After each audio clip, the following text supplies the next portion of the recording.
So let's kick off first. And Sean, we're going to let you go with Orphan First Kill, which is a sequel to Orphan. Did you ever see the first one? Yes, I did see the first one. Yes, and All right. I didn't mind the first one. I think we did a review of that many years ago. We might I'm have, quite yeah. certain we might have done one. We But might yeah, have. so So, this so, is so if I'm correct, is this the film in which you have somebody who is pretending to be an orphan but is actually a lot older than they seem to be? yes. Okay, so I think that film has been out long enough. Everybody knows that was a twist at the end of the film. Yeah. I've never seen it, and I know that. So tell us about Orphan First Kill, the sequel. What happens? Okay. I think it's more of a prequel, really. Okay. Yeah. So basically, it starts off in I think it's Lithuania or Latvia. I can't remember. It's one of those Baltic states anyway, and it's really cold, and and you see the orphan.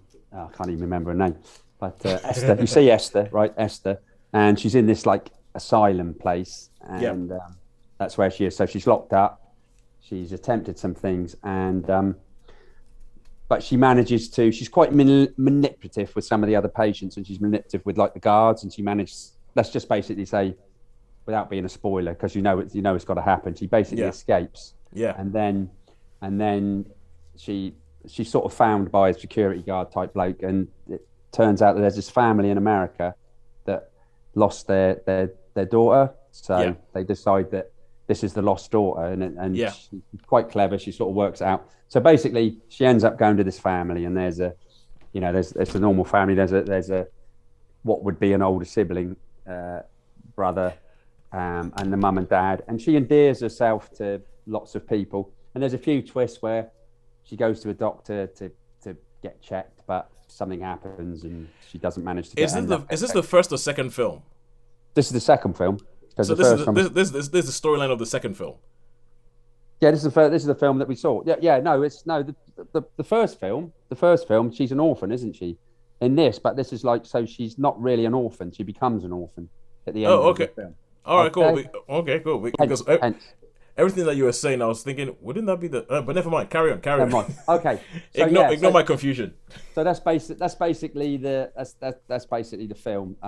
So yeah, it's basically the same. It's the same film, really. So you could say it's the same thing. That's what I was thinking. Exactly. So, but in this time, it's rather than an orphan, it's a long lost someone. Okay, cool. Gotcha.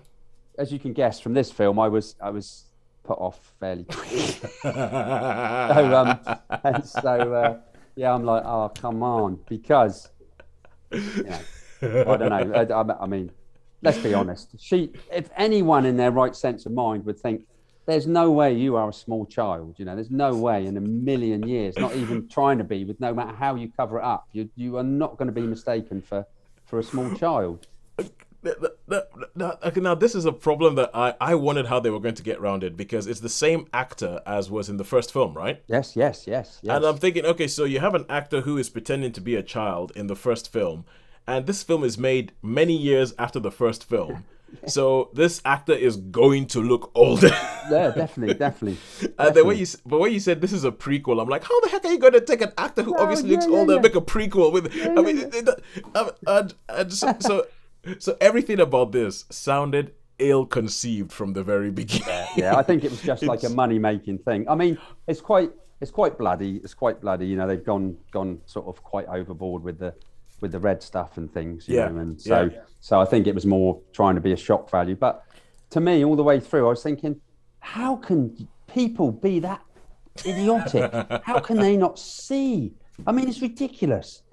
It's ridiculous. Everybody would go, oh, I think there's one minute it goes, oh, you've got big, but it's just like ridiculous. It's the most craziest.